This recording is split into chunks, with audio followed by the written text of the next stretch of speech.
G'day and welcome to another episode of Ian Smissen's Photography. Apologies about the sunburnt face, but I've been out all day chasing some family history sites, and I finished up at a location very close to where my great-great-great-great-grandfather was the first Shire president. And I've photographed here before, but today I'm going to be particularly interested in testing the K&F Concept 100mm square filter system, and in particular their 10-stop neutral density filter.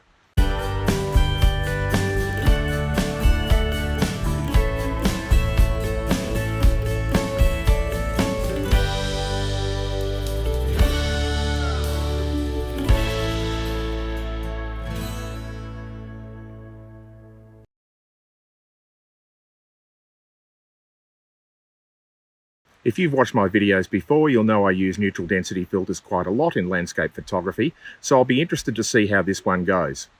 In particular, I'm going to be interested in the build quality, ease of use, and if there are any color casts or any loss of clarity when using this filter. So let's have a look. Let's first have a look at the filter. It comes with a beautiful box with a magnetic lid, making it easy to open. It's well padded inside with a comprehensive user guide, and the filter is inside a leather pouch and comes wrapped in paper for additional protection. The filter itself is about 2mm thick, high quality glass. Now let's turn to the holder and adapter.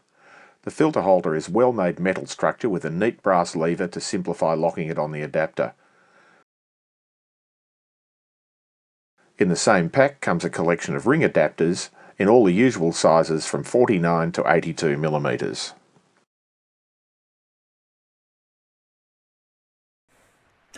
To mount the adapter onto the lens, I first need to take off the lens hood and then screw it directly onto the lens.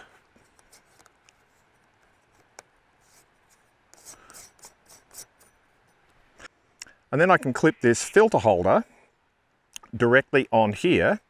And this has, if I can bring this up a little bit closer to you, this has these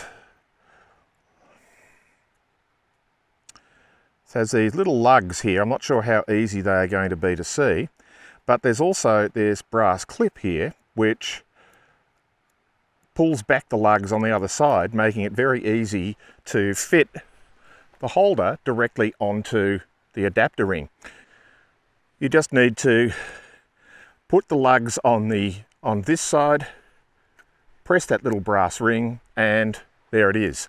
And this turns on the adapter ring if you're using graduated filters and you want to change the angle of that graduation. But I'm only going to be using a standard neutral density filter, which I'm just going to go and get.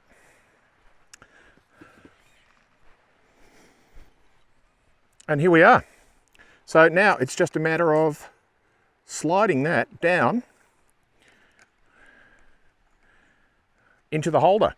And there are two slots there, so if you wanted to put two neutral density filters on, if you need to decrease your shutter speed even more, you can do that, or you can fit a neutral density filter with a graduated neutral density filter on.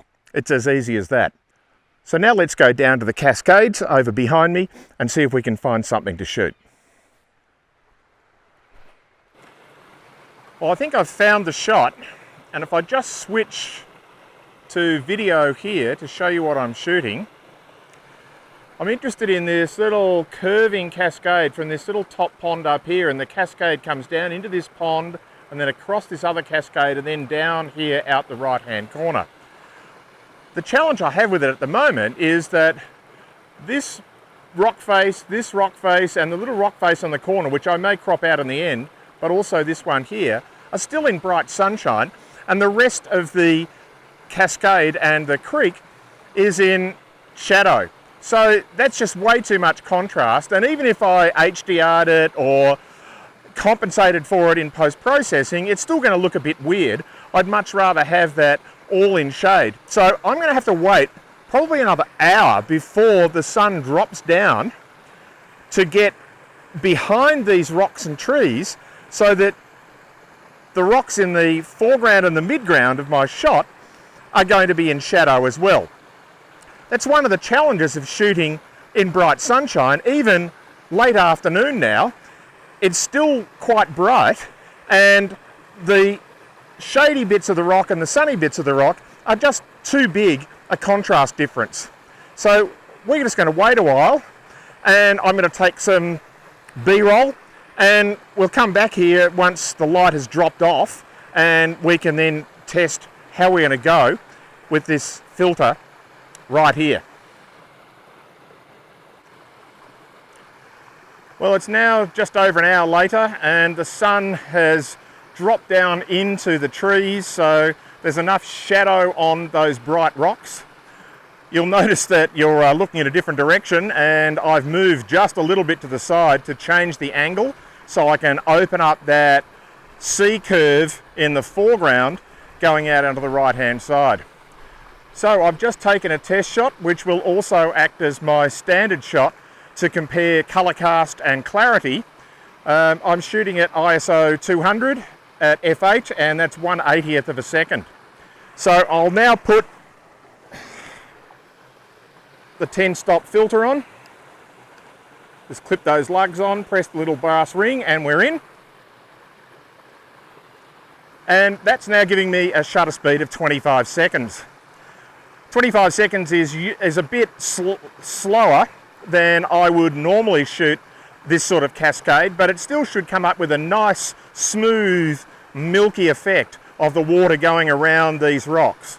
So we'll just wait and see what happens. I've got a 25-second shutter speed, and I'll have another 25 seconds for noise reduction after that. So let's just have a look and see what happens. All right, I'm back in the office. Let's have a look at these photographs. The first one here is the test shot with no filter on. It's shot at ISO 200 at 23mm, f8 at 1/80th of a second. The next one is the K&F Concept 10-stop filter, ISO 200, 23mm, f8, but this time it's 25 seconds. And this one is shot with my normal 10-stop filter, and you'll notice the settings are the same, except that the exposure, in this case, with 15 seconds. That means that my normal system that I use, the 10-stop filter, is 2/3 of a stop faster than the 10-stop filter that K&F Concept make. Let's have a look at colour. And if we compare the colour rendition in these two shots, let's look at a close-up of this rock here. There's a very subtle pinky magenta tint in the K&F Concept filter, but it's very, very subtle. Otherwise, if we move around over here to look at